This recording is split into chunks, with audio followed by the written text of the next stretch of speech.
인천 을왕리 인근에서 음주운전을 하다가 치킨 배달을 하던 50대 가장을 치어서 숨지게 한 운전자, 경찰에 구속됐습니다.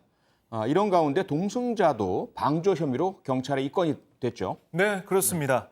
그러니까 이게 CCTV도 지금 공개가 되고 있고요. 수사를 경찰이 하고 있는데요. 네. 그 확보된 영상을 보니까 어떤 부분이 있었냐면 이게 차를 여성이 몰려가는데 문이 안 열리는 거예요. 그런데 남성이 다가가자 이 차의 잠금 장치가 풀렸습니다. 그러니까 남성이 문을 열어준 거라고 볼 수가 있겠죠. 키를 가지고 있었네요, 남성이. 그렇습니다. 그러니까 이것도 그 남성의 그 회사 법인 리스 차량으로 알려지고 있는데 네. 이걸 볼 때 음주 운전을 몰랐겠느냐, 음주운전 가능성을 몰랐겠느냐 이런 네. 얘기가 나오고 있고요. 예. 남성이 지금은 술에 취해 기억이 나지 않는다라고 얘기하고 있지만 이건 경찰은 여성의 음주운전을 충분히 인식했을 것으로 판단을 하고 있습니다. 네. 그러니까 이 남성과 여성이 함께 술을 마셨고 차량에도 같이 탔고 사고에는 누군가와 이 남성이 전화 통화를 했기 때문에 네. 음주운전을 전혀 몰랐다고 볼 수 없다 이렇게 보고 있습니다. 네, 바로 그 점인데요, 손수호 변호사. 네. 남성은 자기는 술에 취해서 전혀 기억이 나지 않는다 이렇게 주장을 하고 있지만 네. 운전자죠, 여성이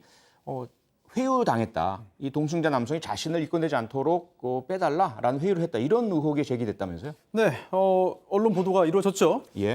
남성이 직접 한 건 아니고 그 동승한 남성의 지인입니다. 그 지인이 이 사고를 발생한 그 여성 운전자에게 문자 메시지를 보냈다는 건데요. 예. 이게 사고 이후입니다. 내용은 이렇습니다.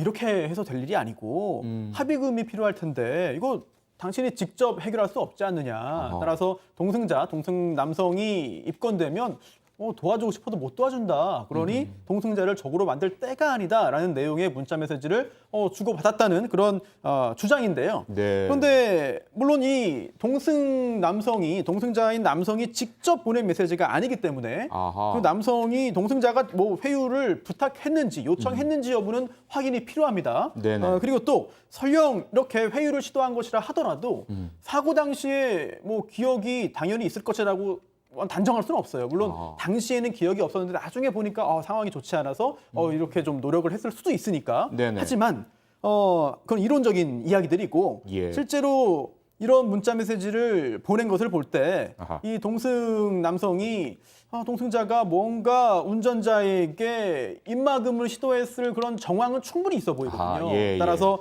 문자 메시지를 보낸 것으로 알려진 동승자의 지인에 대한 조사도 필요해 보입니다. 네.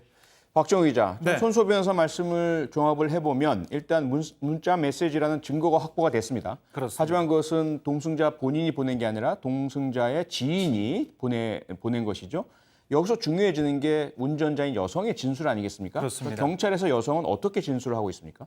그러니까 어떻게 보면 회유하는 그 문자 메시지가 발견이 됐고 네. 정말 회유를 당했는지 어떤지 여성의 입장이 중요한데요. 그렇죠. 이 여성 경찰에서 자신은 대리 운전기사를 부르자고 했다라고 주장을 했고요. 네.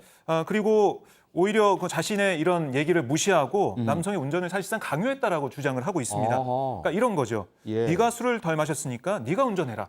이런 식으로 시켰다는 게 여성의 주장이에요. 네. 그래서 그런 강압적인 분위기를 맞는 당사자, 그리고 남자들이 계속 붙어 있는 상태에서 그 자리를 벗어나고 싶었다. 이런 얘기를 하고 있어요. 네. 물론 지금 진술이 엇갈리고 있기 때문에 주장이고 또 객관적인 사실 통해서 찾아봐야겠지만 예. 현재 진실 게임 양상으로까지 번지고 있는 상황입니다. 네. 좀 더 경찰 수사 결과를 지켜봐야 되겠네요. 네, 그렇습니다. 손